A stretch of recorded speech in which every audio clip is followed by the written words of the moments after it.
বাংলাদেশের আত্মঘাতী জঙ্গিরা আজকে নিশ্চয়ই খুব উল্লাস করছে। তারা শেখ হাসিনাকে মৃত্যুদণ্ড দিতে পেরেছে। দেখুন, এই আলোচনায় আমাদের কয়েকটা শব্দ বিচার, কোর্ট, রায়, এই শব্দগুলো আপনি উচ্চারণ না করে হয়তো পারবেন না, পারবেন যদি আপনি যথেষ্ট চিন্তা করেন।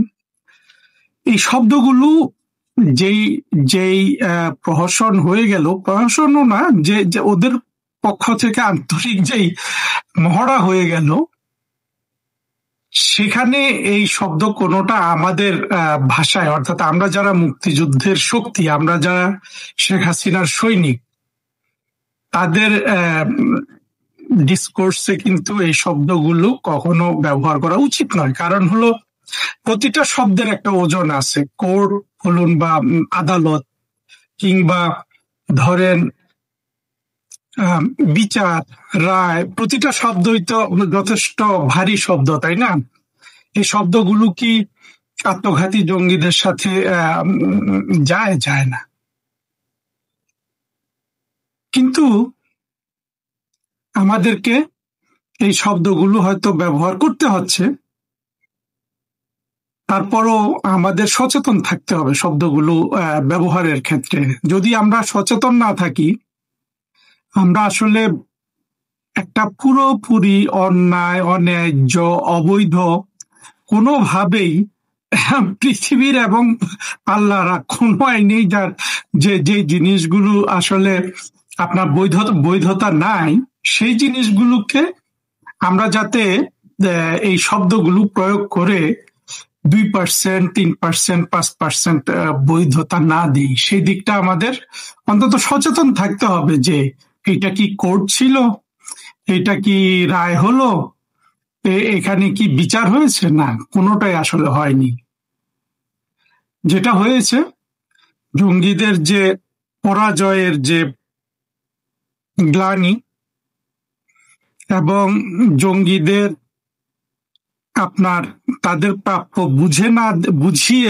বুঝিয়ে না দেওয়ার ফলে তারা যে সুযোগ পেল, সেই সুযোগটাকে তারা এখন যথেচ্ছাচার কাজে লাগাচ্ছে।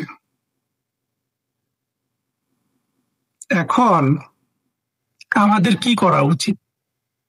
আজকের দিনে আমাদের কি করা উচিত? আমাদের একটু পুরো জিনিসটা পর্যালোচনা করা উচিত। আমি অবশ্য আজকে ভিডিও করার মতো সুস্থ না, কিন্তু ভিডিওটা আবার আমাকে কেউ কেউ এসে কমেন্ট করে যে আপনি হাসেন কেন ভিডিও করতে গেলে। আসলে হাসিটা না থামানো যায় না। একটা জাতি বলুন বা একটা বিশাল জনগোষ্ঠী বলুন, একটা জাতির মধ্যে, এবং বিশেষ করে তাদেরকে, সেই জনগোষ্ঠীর, আমি জঙ্গিদের কথা বলছি, তাদের যে বুদ্ধিজীবী বা ইত্যাদি শ্রেণী আছে, এদের মূর্খতা, এদের কোন রকম কাণ্ডজ্ঞানের বালাই না থাকা, এই জিনিসগুলাকে আপনি যদি সত্যিকারের দূরদৃষ্টি দিয়ে যাচাই করতে পারেন, আপনার আমার মতোই হাসি পাবে। এখানে হাসি ছাড়া মানে এদেরকে আর আপনি কি দিয়ে সংজ্ঞায়িত করবেন? হ্যাঁ, যে কোনো একটা সমাজের সেটা জঙ্গি সমাজ হলেও, মনে করেন যে আফগানিস্তানের জঙ্গি সমাজেরও, আমি জানি না অবশ্য, ধারণা করি যে তাদেরও হয়তো কাণ্ডজ্ঞান সম্পন্ন 2-4টা লোকজন আছে। পাকিস্তানে তো আছেই, পাকিস্তানে অনেক জটিল। আমি মাঝে মাঝে বলি, বাংলাদেশের যে জঙ্গি শ্রেণীটাকে, জঙ্গি শ্রেণী এবং তাদের যে শাসক শ্রেণী, জঙ্গি শ্রেণী কারা? জামাত। আর তাদের শাসক শ্রেণী কারা? তাদের শাসক শ্রেণী লোকগুলা হলো ইউনুস, আবু সাইদ, কি আব্দুল্লাহ আবু সাইদ, দেবপ্রিয় ভট্টাচার্য, মাহফুজানা, মতিউর রহমান, তুষার নামে একজন তরুণ, মনে করেন যে তরুণ, আব্দুল তুষার, এইভাবে আবার জয়ী মামুন, যাদের ছবি দেখলাম আর কি প্রথম আলো, তো এই শ্রেণীটাকে বাংলাদেশের জঙ্গি এবং তাদের শাসক শ্রেণী, অর্থাৎ তাদের যে বুদ্ধিবৃত্তিক তাদের কি বলবো বুদ্ধিভিত্তিক চেতনা উজ্জীবিত রাখার জন্য অনুপ্রেরণা তাদের দেওয়ার জন্য যে শ্রেণীটা আছে বাংলাদেশে, পাকিস্তানও এরকম একটা ব্যবস্থা আছে দেখবেন। এই যে আমরা যাদের দেখি বিলওয়াল ভুট্টো কিংবা শাহবাজ শরীফ, এরা ধরেন বাংলাদেশের ইউনুস, তারেক রহমান, তারপরে আমতারেকের কথা বলছি না, আমতারেক অবশ্য বেচারা, তারপরে এই যেগুলো আছে সিরাজুল ইসলাম চৌধুরী, বদরুদ্দিন ওমর সদ্য মৃত, এরা হলো পাকিস্তানের শাসক শ্রেণী। আর জঙ্গিরা যারা আছে ফিল্ড লেভেলে, এরা হলো বাংলাদেশের জামাত, হেফাজত, এগুলো। এই শ্রেণীর আপনার কাণ্ড জ্ঞান বলুন, বোধ বুদ্ধি বলুন, এদের ইতিহাস বোধ বলুন, কোনোটাই এরা জীবিত রাখতে পারে নাই, অর্থাৎ কোনোটাই এদের মধ্যে কাজ করে না। এটা একটা পরিহাস, মানে এটা একটা ট্র্যাজেডিও। আপনি যদি এই ধরনের কোন শ্রেণীর সাথে সহযোগী হয়ে যান, জঙ্গি মৌলবাদী, যারা মূলত বারবার জিনিসটা মনে রাখতে হবে, এরা কিন্তু আত্মঘাতী। এই আত্মঘাতী শ্রেণীটার সাথে আপনি যদি যান, আপনি আর কোনোদিন যুক্তিহীন মানুষ হিসাবে সমাজে বলুন, পৃথিবীতে বলুন, এই জীবনে বলুন, আর ফিরে আসতে পারবেন না। ফিরে আসতে হলে আপনাকে ক্ষমা চাইতে হবে, এবং ক্ষমাটা এইভাবে চাইতে হবে, ক্ষমাটা আমার কাছে বা আমার মানে কারো কাছে চাইতে হবে না, ইনফ্যাক্ট যুক্তির কাছে চাইতে হবে যে না, কোনো একটা লোভে পড়ে এদের এদের এদের পেছনে গিয়েছিলাম, আমি তো এটা না, আমি স্বার্থের জন্য গিয়েছিলাম, এইভাবে যদি না বলে, ওটা ফিরে আসা আর যায় না আসলে। সেজন্য মতিউর রহমান বলুন, এই যে মাহফুজা নাম, যারা আজকে এই জঙ্গিদের সাথী, এরা কেউ আর কখনো ফিরে আসতে পারবে না আসলে। দুর্ভাগ্য না এটা? যা হোক, ভূমিকা আজকে অনেক লম্বা হলে হোক, আমি তো চাই যে আমার ভিডিও কয়েকজন মানুষ দেখলেই হয়। শেখ হাসিনা দেখুক, শেখ হাসিনার যারা রাজনৈতিক উত্তরাধিকার, সজীব ওয়াজেদ জয় যদি হন, উনি দেখুন, বা ওনাদের যারা মানে ওনাদের যারা এইড আর কি, ওনাদের যারা সহকর্মী সহযোগী, যাদেরকে নিয়ে ওনারা রাষ্ট্র পরিচালনা করবেন, তারা দেখুক। এইভাবে গোটা 50-60 জন মানুষ এই ভিডিওগুলো দেখলেই আমার এই ভিডিও করা সার্থক হয়ে যায়। আজকে প্রধানমন্ত্রী শেখ হাসিনার আগে আমি দুইজন মানুষকে স্মরণ করতে চাই। তারা একজন হলেন আসাদুজ্জামান খান কামাল, আরেকজন হলেন চৌধুরী মামুন, আমাদের পুলিশের সাবেক যে আইজিপি। দেখেন এত বড় আওয়ামী লীগ দলটা, কিন্তু ইতিহাসের নামটা লেখালেন শেখ হাসিনার পাশে কামাল সাহেব। মামুন সাহেব একটু ভিন্ন হয়ে গেছেন, বাট উনিও নাম লিখিয়েছেন। আমি কামাল সাহেবের কথাই বলতে চাই। আজকে যদি কামাল সাহেবের জায়গায় আমার নামটা থাকতো, আমি আসলে খুবই খুশি হতাম। এই সৌভাগ্য, মানে ইতিহাস এই ধরনের সৌভাগ্য সবার উপর আরোপ করে না, যেটা কামাল সাহেবের উপর করলো। উনি জঙ্গিদের দ্বিতীয় বড় শত্রু হিসাবে ওনার নামটা লিপিবদ্ধ হলো। যেই জঙ্গিরা মানবতার শত্রু, যারা যে কোনো একটা সমাজের জন্য আপনার শুধু অনন্ত দুঃখ কষ্টের কারণ হয়ে যায়, দুঃখ কষ্ট আনয়ন করে, একটা মানুষ, একটা জাতির আপনার অর্থনৈতিক যে উন্নতি বলুন ইত্যাদি, এগুলোর পুরোপুরি এগুলো নষ্ট করে। ওদের যা আছে তা তো আছেই, কিন্তু খুব গভীরে গেলে সব মানুষের ক্ষতি হলো তাদের অর্থনৈতিক, তাদের সৃজনশীল, কিংবা তাদের যে কোনো ধরনের বিকাশের যেসব কর্মকাণ্ড আছে সেগুলোকে বন্ধ করা হলো। বাংলাদেশের যেসব জঙ্গিরা 24-এ উত্থিত হয়েছে প্রধানমন্ত্রী শেখ হাসিনার দৃশ্যপট থেকে সরে যাওয়ার পর, তাদের কাজ, হ্যাঁ, তারা যাদেরকে সবচেয়ে বড় শত্রু মনে করে তাদেরকেই তো মৃত্যু মানে মেরে ফেলতে চায়, তাই না? আপনারা জঙ্গি মাসুদের ওই ভিডিওটা তো দেখেছেন যে শেখ হাসিনাই তাদের টার্গেট ছিল। আজকে প্রমাণ হলো কাগজে কলমে যে কামাল সাহেবও তাদের টার্গেট ছিল। তাহলে আজকে আওয়ামী লীগের কর্মী, সমর্থক, নেতা, এই সব মিলে কিন্তু কামাল সাহেব আজকে সবচেয়ে সৌভাগ্যবান ব্যক্তি। শেখ হাসিনা তো আসেনি, শেখ হাসিনার কথা আমি আসছি। তার পাশাপাশি আমাদের আরেকটা জিনিস স্মরণ করতে হবে, এই মামুন সাহেবের পরিস্থিতিটাও আমাদেরকে বুঝতে হবে। ওটা হলো যে বেচারা তাদের হাতে ধরা পড়েছে, ধরা পড়ার পর উনি রাজসাক্ষী হয়েছেন বা ইত্যাদি হয়েছেন। এইটাকে আমি বড় করে দেখতে চাই না, অনেকে হয়তো বড় করে দেখতে চাইবে না। আমার কাছে মনে হয় যেটা অতি ক্ষুদ্র একটা বিষয়।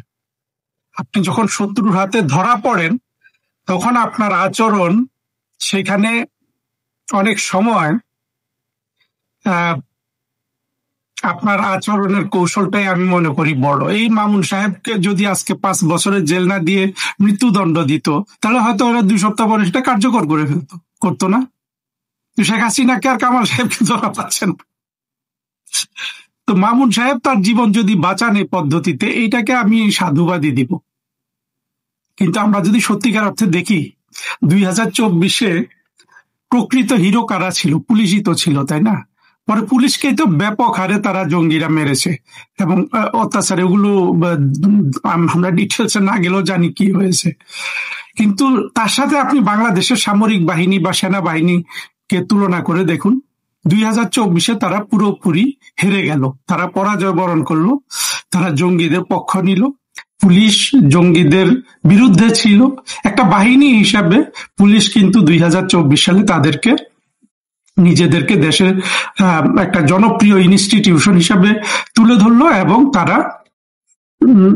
তারা কিন্তু সেই মর্যাদা, বাংলাদেশের ইতিহাস যেভাবে একদিন লেখা হবে, সেই ইতিহাসে সেনাবাহিনী হবে একটা পরাজিত শক্তি, পাকিস্তানি দোসর, বা আমাদের মুক্তিযুদ্ধে যারা পরাজিত হয়েছিল তাদের দোসর হিসাবে চিহ্নিত হবে। সেনাবাহিনী, বিমান বাহিনী, নৌবাহিনী সবাই তো সেনাবাহিনী বলে, আমি সেজন্য সেনাবাহিনীকেই বলছি। তার পাশাপাশি পুলিশ হবে একটা বীরের বাহিনী, সেই হিসাবে চিহ্নিত থাকবে। এবং মামুন সাহেবের জীবন যে রক্ষা পেল জঙ্গিদের হাত থেকে, এটাকে ভালোভাবে দেখছি। আমরা একজন মামুন সাহেব যিনি এই জঙ্গি উত্তেজনা চলাকালীন শেখ হাসিনার পাশে ছিলেন, তাকে আমি বড় করে দেখি। আপনার 5 আগস্টের পরে বা উনি যেদিন থেকে বা 5 আগস্টের পরে বা উনি গ্রেপ্তার হওয়ার পর থেকে উনি কি আচরণ করেছেন সেটা আমাদের কাছে বড় হওয়া উচিত না। আমাদের কাছে বড় হওয়া উচিত যতক্ষণ পর্যন্ত এই যুদ্ধটা করার সুযোগ ছিল ততক্ষণ পর্যন্ত মামুন সাহেব যেটা করেছেন সেটা হওয়া উচিত আমাদের বিবেচনার বিষয়।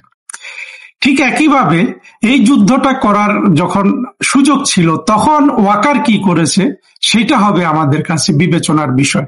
5 আগস্টের পরে ওয়াকার কি করেছে, আজকে যদি ওয়াকার শেখ হাসিনার পক্ষ নিয়ে কোনো একটা মিরাকল কিছু করেও ফেলে, ওয়াকার যে কালিমা তার কপালে এঁকে নিয়েছে, হ্যাঁ, যে কালিমা দিয়ে ওয়াকার তার কপালকে ক্লেদাক্ত করেছে, সেটা কিন্তু থেকে যাবে। সেটা আপনি চাইলেও আর মুছতে পারবো না। দেখেন, এখন আমি আসল কথায় ফিরে আসি। আমাদের জাতীয় বীর শেখ হাসিনা যদি 5 আগস্ট জঙ্গিদের হাতে মরে যেতেন, সেটা তো মোটেই বুদ্ধিমানের কাজ হতো না। মামুন সাহেবের এখন জীবনটা রক্ষা পেয়েছে যে পদ্ধতিতে, সেটাকেও আমি সাধুবাদ দিই। শেখ হাসিনা যদি 5 আগস্টের পরে আর কোনো ভূমিকা বাংলাদেশের জীবনে নাও রাখতে পারতেন, তাহলেও শেখ হাসিনা এই বাংলাদেশের ইতিহাসে, যেই দেশটা স্বাধীন হয়েছে একটা 9 মাস যুদ্ধ করে, 2 দশকের উপর 23-24 বছর পাকিস্তানের মতো একটা অত্যন্ত শক্তিশালী রাষ্ট্র কাঠামোর, শক্তিশালী বলতে এই শক্তিশালী আবার গণতান্ত্রিক শক্তি না, সামরিক ভাবে একটা কৃত্রিম রাষ্ট্র ব্যবস্থার বিরুদ্ধে যুদ্ধ করে জয়ী হয়েছে, সেই রাষ্ট্রের বীরকে বঙ্গবন্ধু শেখ মুজিবুর রহমান, তো তারপরে শেখ হাসিনা। এটা উনি যদি 5 আগস্টের পরে আর কোনো ভূমিকা নাও রাখতে পারতেন বাংলাদেশের জীবনে, তাও কিন্তু উনি থাকতেন সেই 2 নাম্বার ব্যক্তি, এবং এতটা দূরত্ব নিয়ে থাকতেন অন্য কারো সাথে, আর কারো কিন্তু সেখানে তুলনা চলে না। আমরা অনেক সময় বলি যে জাতির পিতার সুযোগ্য কন্যা, কথাটা অবশ্যই সত্য, কিন্তু একটা জিনিস দেখবেন যে কোন সফল পিতা মাতার সন্তান ততটা সফল কিন্তু হয় না। সে এটা হলো, এটার অনেকগুলো কারণ আছে, এটা বৈজ্ঞানিক কারণও আছে। আমরা দেখি, আমরা কি গান্ধীর সন্তানদের গান্ধীর মতো কাউকে হতে দেখেছি? না, এটা হওয়া যায় না। আপনি যে কোনো দেখবেন একজন নোবেল প্রাইজ পেয়েছে, তার সন্তানরা নোবেল প্রাইজ পায় না। যোগ্য হওয়া খুব কঠিন জিনিস। কিন্তু আমাদের সৌভাগ্য যে শেখ হাসিনা ঠিকই বঙ্গবন্ধুর কন্যা হিসাবে পিতার যোগ্যতাটাকে উনি প্রমাণ করেছেন, যেটাও কিন্তু সন্তান হিসাবে সাধারণত প্রমাণ করা যায় না। এই জন্য আমরা আশা করতে পারি না যে বঙ্গবন্ধুর রক্তের উত্তরাধিকার সবাই বঙ্গবন্ধুর মতো সুযোগ্য এইরকম এত বড় হবে। কিন্তু শেখ হাসিনা হয়ে দেখিয়ে দিয়েছেন। এই নারী যেই জীবনটা গঠন করেছেন সেটা কিন্তু আসলে পৃথিবীর জন্য একটা বড় গবেষণার বিষয় হওয়া উচিত। এবং আমি সজীব ওয়াজেদ জয় বা সাইমা ওয়াজেদ পুতুল, যারা শেখ হাসিনার রক্তের উত্তরাধিকার হবেন, তাদেরকে এই সচেতনতাটা ধারণ করতে বলবো। কারণ সচেতনতা ছাড়া কখনো পিতামাতার যোগ্য উত্তরাধিকার হওয়া যায় না। শেখ হাসিনার সেই ইতিহাসবোধ, সেই সচেতনতা ছিল বলে তিনি পেরেছেন বঙ্গবন্ধুর পাশে আজকে আমাদের ইতিহাসে নাই। আমাদের ইতিহাস তো কিছু না, ইতিহাস আমাদের বা তোমাদের বলতে কিছু নাই। ইতিহাস হলো মানব জাতির। আজকে আফ্রিকার ইতিহাসও আমাদের ইতিহাস, তাই না? সুতরাং ইতিহাস, আমার ইতিহাস তোমার ইতিহাসের চেয়ে বড় কথা হলো ইতিহাস মানব জাতির। সে মানব জাতির ইতিহাসে শেখ হাসিনা বঙ্গবন্ধুর পাশে স্থান করে নিয়েছেন, এবং বাংলাদেশের আর কোনো রাজনৈতিক নেতা সেটা পারবে না, পারার আর সেই সুযোগ আসলে ইতিহাস তাদেরকে দিবে না। দিবে যদি আমাদের জয় সাহেব বা পুতুল ম্যাডাম, ইনারা যদি ভবিষ্যতে শেখ হাসিনার স্থানটাকে ধরে রাখতে পারেন, এবং তাদের সেটা ধরে রাখার একমাত্রই বিষয় হবে যে এই যে 24-এর যে জঙ্গি উত্থান হলো, এই জঙ্গিদেরকে বাংলাদেশের মাটিতে নির্বিষ করে দেয়া। এই নির্বিষ করার অর্থ হলো এদেরকে যথাসম্ভব যদি পাকিস্তানে পাঠিয়ে দেয়া যায় সেটা পাঠিয়ে দেয়া, এবং অথবা এদের অর্থনৈতিক ও রাজনৈতিক ক্ষমতা এদের শূন্য করে দেয়া। ওরা যেটা চায় সেটা তো আর করা যায় না। ওরা চায় আসলে মৃত্যু। ওরা চায় মুক্তিযুদ্ধের পক্ষে শক্তি ওদেরকে মেরে ফেলুক। যদি মেরে না ফেলে, ওরা দ্বিতীয়টা চায় যে আমরা তাদেরকে মেরে ফেলবো। ওরা মেরে ফেলতে চায় কেন? ওদের মূল উদ্দেশ্য হলো যে আমরা যদি না মারি আমাদেরকে তো মেরে ফেলবে না। জঙ্গিবাদের বা জঙ্গি মনের এই অবস্থাটা আমাদেরকে বারবার বোঝার চেষ্টা করা উচিত। কারণ এরা সবাই মরে যেতে চায়। ওরা তাড়াতাড়ি ওরা এই পথে ভেসতে যেতে চায়। আমাদেরকে বাংলাদেশের মুসলমানদেরকে এই শিক্ষায় শিক্ষিত করতে হবে যে বাংলাদেশের জামাত হেফাজত এই জঙ্গিরা যেই পদ্ধতিতে ভেসতে যেতে চায়, সেই পদ্ধতিতে বাংলাদেশের সাধারণ মানুষ ভেসতে যেতে যাতে না চায়, সেই জন্য মানুষগুলোকে উদ্বুদ্ধ করতে হবে। শেখ হাসিনার কথায় আমরা আর একটু ফিরে আসি। আমি ইতিহাসের পৌরাণিক কাহিনীতে শেখ হাসিনার তুলনা অনেকের সাথে করা যেতে পারে, কিন্তু আধুনিক ইতিহাসে আমরা কার সাথে শেখ হাসিনাকে তুলনা করতে পারি?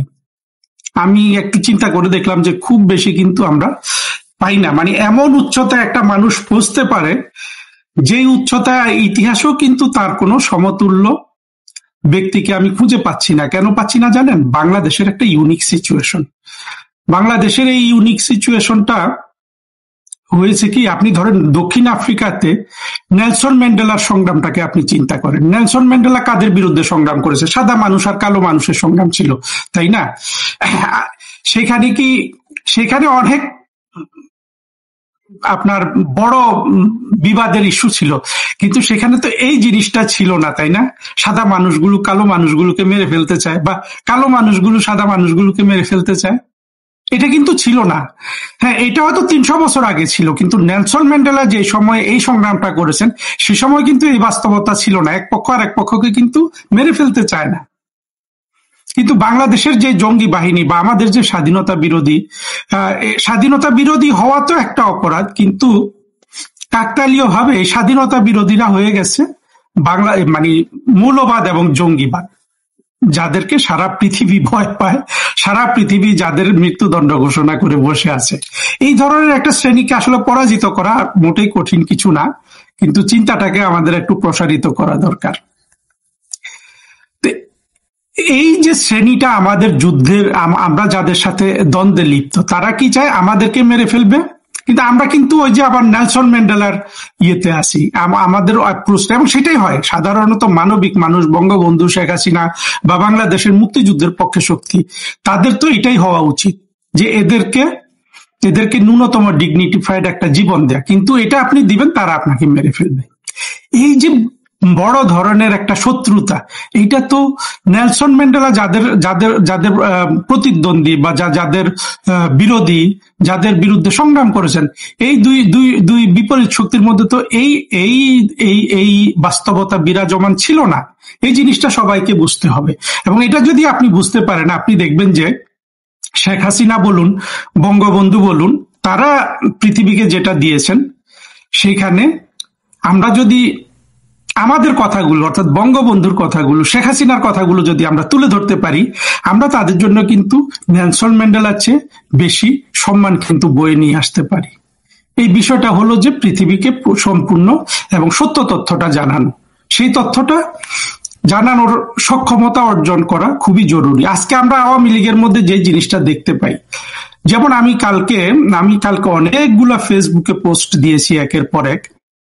আমরা দেখলাম যে পান্না নামে এক ভদ্রলোক, আইনজীবী, প্রথমে উনি লালবদর ছিলেন, পরে শুনলাম যে উনি নাকি ওই যে লতিফ সিদ্দিকী সহ আমাদের সাংবাদিক মঞ্জুরুল আলম পান্না সহ এবং আমাদের অধ্যাপক কার্জন, এই কয়েকজনের গ্রেপ্তারের জন্য ওনাকে দায়ী করা যায়। কারণ হলো উনি একটা অনুষ্ঠান ডেকে উনি পালিয়ে গেছেন এবং মিথ্যা কথা বলেছেন, ওনার গাড়ি ভেঙে ফেলেছে বলে।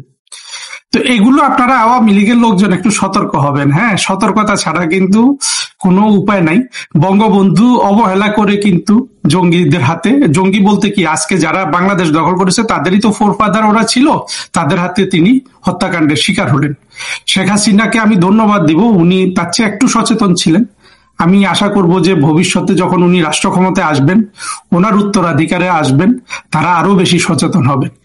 কারণ এই শক্তিটাকে আমাদের দেখা হয়ে গেছে বাংলাদেশের স্বাধীনতা বিরোধী জঙ্গি, যারা জঙ্গি, মৌলবাদী, স্বাধীনতা বিরোধী, এবং তাদের যে আপনার শাসক শ্রেণী আছে, মতি, মাহফুজ, সিরাজুল ইসলাম চৌধুরী, বদরুদ্দিন ওমর, তারপরে দেবপ্রিয় ভট্টাচার্য, পিনাকি ভট্টাচার্য, দুইটাই কি ভট্টাচার্য কিনা, যাই হোক, তারপরে গৌতম দাস, এদের অনেককে আপনারা হয়তো চিনেন না, কারণ আপনারা তাদেরকে গুরুত্ব দেন না, কিন্তু আমি তো, আমাকে খেয়াল করতে হয় এগুলা, দুর্ভাগ্য বলুন।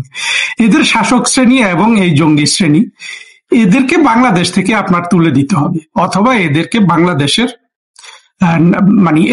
এদের সোজা কথা, যা কিছু লাগে এদেরকে, এদের রাজনৈতিক এবং অর্থনৈতিক ক্ষমতা শূন্য করে দেওয়ার জন্য সেটা আমাদের প্রয়োগ করতে হবে। তবে এই শত্রুটা যেন অনেক, যেহেতু এরা সংখ্যায়ও বেশ ব্যাপক এবং এদের বুদ্ধিশুদ্ধিও আমাদের চেয়ে একটু বেশি মনে হয়, সুতরাং এদেরকে অত্যন্ত প্রজ্ঞার সাথে এদেরকে নির্বিষ করে দিতে হবে।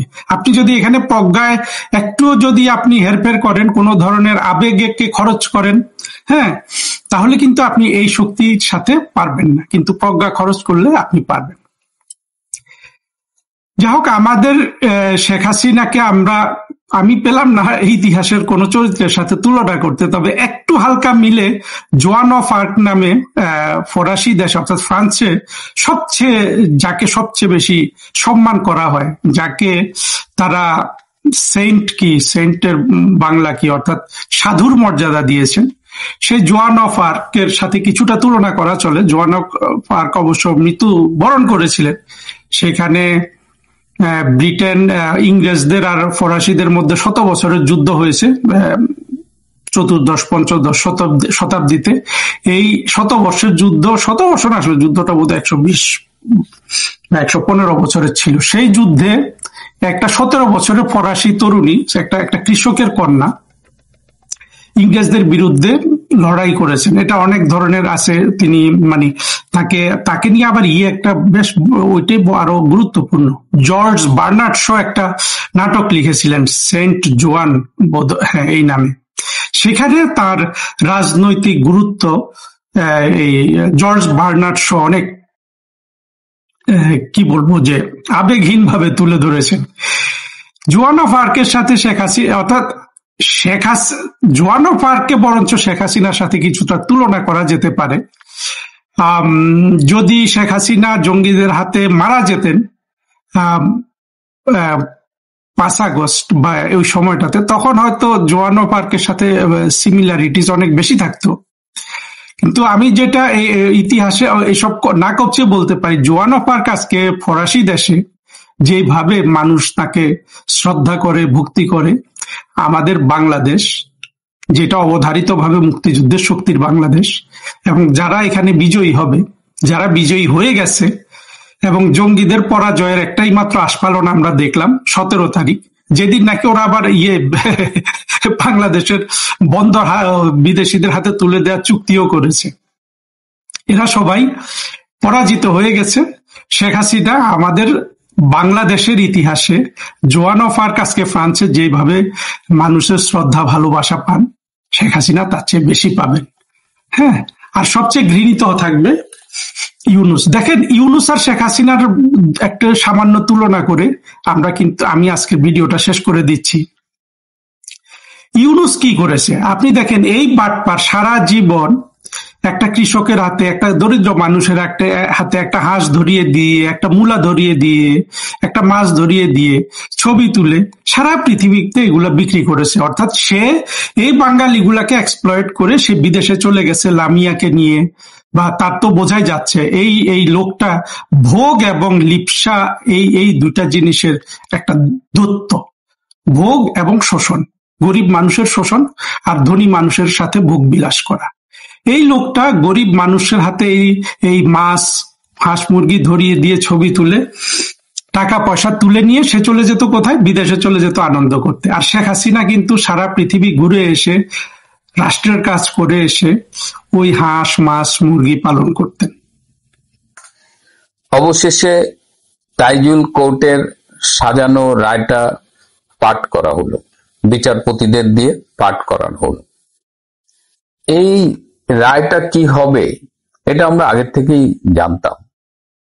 তারপর আজকে সকালে একজন আমাকে ফেসবুকে বললেন যে ভাই, প্রথমে এই শেখ হাসিনাকে যাবজ্জীবন দেওয়া হবে এবং এই যাবজ্জীবন কারাদণ্ডের প্রতিবাদে জামাত, শিবির এরা শাহবাগে একটা আন্দোলন গড়ে তুলবে এবং তখন পরবর্তীতে এটা কনভার্ট করা হবে মৃত্যুদণ্ডে। আমি বলেছিলাম যে ভাই, এত নাটক করার সময় তো তাদের হাতে নাই। এই যে নাটক, মানে কোথায় কার বিদায় ঘন্টা বাজছে, কার কাউন্টডাউন শুরু হয়ে গেছে, এটা আমরা যতটুকু জানি বা না জানি, এটা ডক্টর ইউনূস খুব ভালো করেই জানে। তাইজুল ছাত্র জীবনে যারে বলা হতো যে উঠতে ভুল, বসতে ভুল, শিবিরের তাইজুল, সেই তাইজুল আজকে এই আইসিটিতে যেটা কাজটা করলো, এটার কনসিকুয়েন্স আপনারা খুব তাড়াতাড়ি পাবেন। আজকে সেটা নিয়ে বিস্তারিত কথা বলবো না। শুরুতে হলো একটা মামলা, একটা অবৈধ কোর্ট। এই কোর্টটা করা হয়েছিল 1971 সালে যুদ্ধ অপরাধ, মানবতা বিরোধী অপরাধ, এইসব যে মুক্তিযুদ্ধে এইসব অপরাধ সংগঠিত হয়েছিল তার বিচারের জন্য।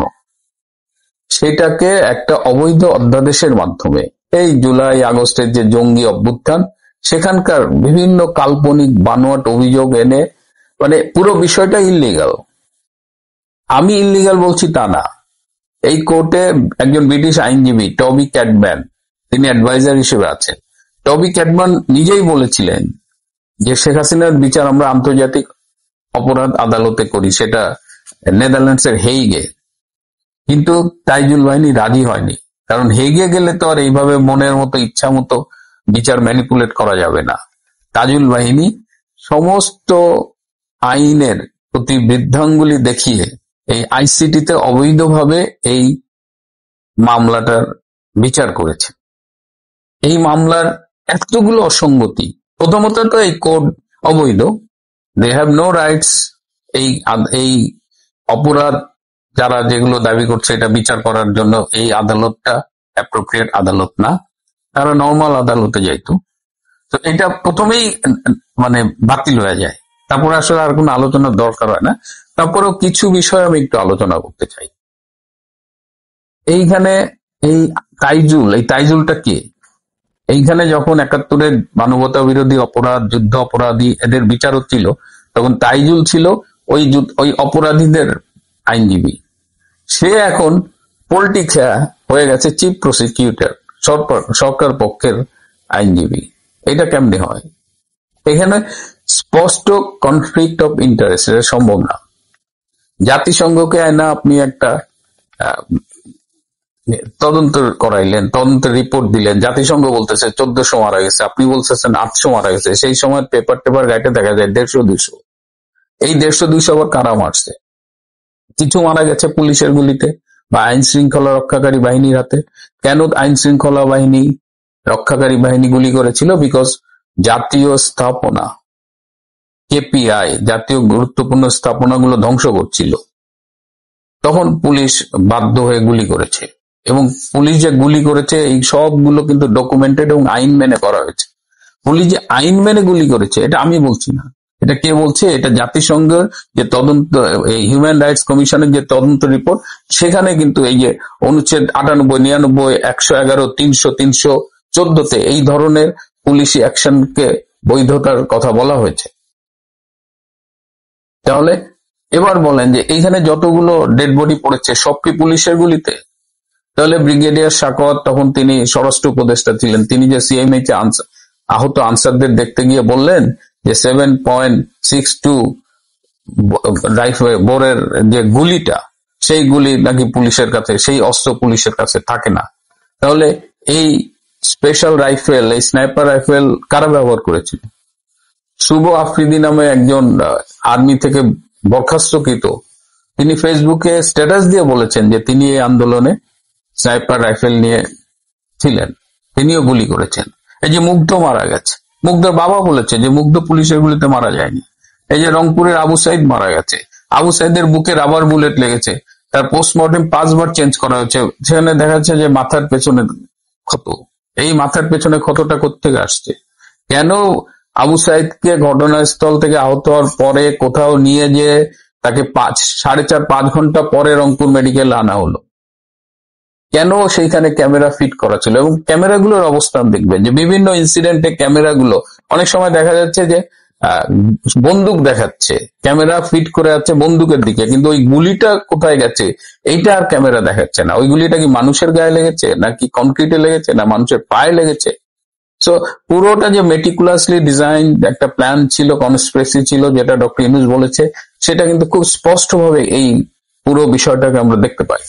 আরো অনেক অনেক ফার্স এখানে একজন আইনজীবী দিছে, রাষ্ট্রপক্ষ থেকে শেখ হাসিনাকে ডিফেন্ড করার জন্য একজন আইনজীবী দিছে, মোহাম্মদ আমির হোসেন। ক্যামেরা অন ছিল, তিনি বিচারপতিদের সাথে কথা বলছেন, তিনি হাসতেছেন, কিছু নাই। এই যে ক্যাঙ্গারু কোর্টে এরকম একটা ক্যামেরা ট্রায়াল হয়েছে, এবং সেটা দেখেন ধর্মের কল বাতাসে নড়ে। নইলে এই আমির হোসেন যে বিচারপতিদের সাথে হাসা হাসা কথা বলতেছে, সেটা আমরা কিভাবে পেলাম? কারা এই আন্দোলনে অংশগ্রহণ করেছিল? ছাত্র জনতার নামে। এখানে রোহিঙ্গারা এসেছিল, এখানে দেশি বিদেশি জঙ্গিরা অংশগ্রহণ করেছিল। পাকিস্তানি জঙ্গি গোষ্ঠীর পক্ষ থেকে তারা দাবি করেছে যে বাংলাদেশের এই জঙ্গি অভ্যুত্থানে তারা অংশগ্রহণ করেছিল। এই যে মোহাম্মদপুরের বিহারীপট্টি থেকে বিহারীরা এসেছিল। তো এটা তো ছাত্র জনতার আন্দোলন ছিল না। 5টা অভিযোগে শেখ হাসিনার বিরুদ্ধে বিচার করে রায় দেওয়া হলো, সাথে আমাদের স্বরাষ্ট্রমন্ত্রী আসাদুজ্জামান কামালকেও মৃত্যুদণ্ড দেওয়া হয়েছে। এবং কদিন আগে চিফ প্রসিকিউটর তাজিল বলছে যে আমার উপরে প্রেশার করে লাভ নেই, আমি চেষ্টা করছি যত দ্রুত এই বিচার করা যায়। মানে একে তো প্রহসনের বিচার, সেটা আবার স্পিড। আমি ওই যে প্রথমেই বলেছি তাদের হাতে খুব সময় কম, তারা মনে করছে যে এইভাবে একটা বিচার করলে বোধহয়, আমি জানি না what they will achieve from it. আপনি যদি চিন্তা করেন 5ই আগস্টে কিন্তু তাদের মূল প্ল্যান ছিল শেখ হাসিনাকে হত্যা করা, এবং সেই প্ল্যানটা ছিল জামাতের, এবং সেনাপ্রধান জেনারেল ওয়াকার খান তাতে এগ্রি করেছিলেন। সেটা যদি চিন্তা করি আমরা, তাহলে তো শেখ হাসিনা বেঁচে আছেন, দেশের বাইরে নিরাপদে আছেন। বঙ্গবন্ধু শেখ মুজিবুর রহমান যখন 71 সালে পাকিস্তানের কারাগারে বন্দী, তখন 8টি মামলায় তার ফাঁসির আদেশ হয়েছিল। রাজনীতিতে সেই পুরনো হিসাবটা কিন্তু আবার ফিরে এসেছে। সুতরাং তারা শেখ হাসিনাকে ধরতে পারেনি, এখন যত রাগ ছাড়ছে। কিন্তু এটা করে কি তাদের শেষ রক্ষা হবে? ডক্টর ইউনূসের কি কাউন্টডাউন শুরু হয়ে গেছে? এই যে ডক্টর খলিল ভারতে যাবেন, সম্ভবত আগামীকাল যাবেন, he will feel the heat, তিনি টের পাবেন। আর সবশেষে একটা কথা, বেশ কিছু ফোন পেয়েছি, অনেকেরই মন খারাপ। যারা খুব মন খারাপ করছেন তাদের প্রতি আমার একটা পরামর্শ, যে মন খারাপ হলে মন খারাপ করতে হয়। যে কোনো ঘটনার যদি কোনো প্রতিক্রিয়া থাকে, যদি স্বাভাবিকভাবে কোনো প্রতিক্রিয়া হয়, অ্যালাউ দ্যাট, কিন্তু ভেঙে পড়া যাবে না। আমরা 15 মাস অতিক্রম করে এসেছি এবং এই 15 মাসে 5ই আগস্ট আমাদের অবস্থান কোথায় ছিল, আজকে আমাদের অবস্থান কোথায়, আজকে শেখ হাসিনা কোথায়, জাস্ট হিসাবটা দেখেন। জাস্ট সময়ই শেখ হাসিনাকে রাজস্বিকভাবে ফিরিয়ে আনবে। সো আমরা তো ক্রমশ শত্রুর মুখে ছাই দিয়ে এগিয়ে যাচ্ছি। তারা আজকে 32 ভাঙার চেষ্টা করেছে, ব্যর্থ হয়েছে। 32 তো আসলে কিছু নাই, বেসিক্যালি গুড়িয়েই তো দিয়েছে, তাও তারা ব্যর্থ হয়েছে। এই কোর্টের একটা রায় দিয়ে তারা সাময়িক উল্লাস করবে, তারা তাদের অক্ষমতাগুলো ঢেকে তারা এই উল্লাসের মধ্য দিয়ে একটা মনস্তাত্ত্বিক চাপ আপনাদের উপরে প্রয়োগ করার চেষ্টা করবে। কিন্তু রাজনীতি, আমি কিন্তু ব্যক্তিগতভাবে এই রাজনীতির এই প্রক্রিয়ার মধ্য দিয়ে গিয়ে অনেকদিন পরে মনে হচ্ছে যে আসলেই রাজনীতি করছে। তো রাজনীতিতে দুঃসময় আসে, কিন্তু এটাই শেষ না। শেখ হাসিনা অত্যন্ত শক্ত আছেন, তিনি জানতেন এই রায়টা তার কি হবে, কিন্তু তিনি ভেঙে পড়েননি। তিনি ক্রমাগত কথা বলেছেন, তিনি বিশ্বের সামনে আজকাল কথা বলছেন। এবং এই যে সাজানো মামলা, এই যে ক্যাঙ্গারু কোর্টের রায়, এগুলো কোনো কিছুই থাকবে না। তাহলে এগুলো থাকবে না যে বলি, কিসের ভিত্তিতে বলি? যে প্যাকেজে বাংলাদেশ আওয়ামী লীগ রাজনীতিতে ফিরবে, যে প্যাকেজে বাংলাদেশ আওয়ামী লীগ নির্বাচনে অংশগ্রহণ করবে, যে প্যাকেজে শেখ হাসিনা ফিরবে, সেই প্যাকেজেরই অংশ থাকবে এই আইসিটিতে যে অবৈধ বিচারগুলো হয়েছে সব বাতিল করে দেওয়া, এবং সেটা হবেই। আমার এই কথাটা আপনারা নোট ডাউন করে রাখেন। প্রিয় বন্ধুরা, আজ এ পর্যন্তই। যুদ্ধের মাঠে আছি। ভালো থাকবেন, সুস্থ থাকবেন, তার চেয়েও জরুরি হলো নিরাপদে থাকবেন।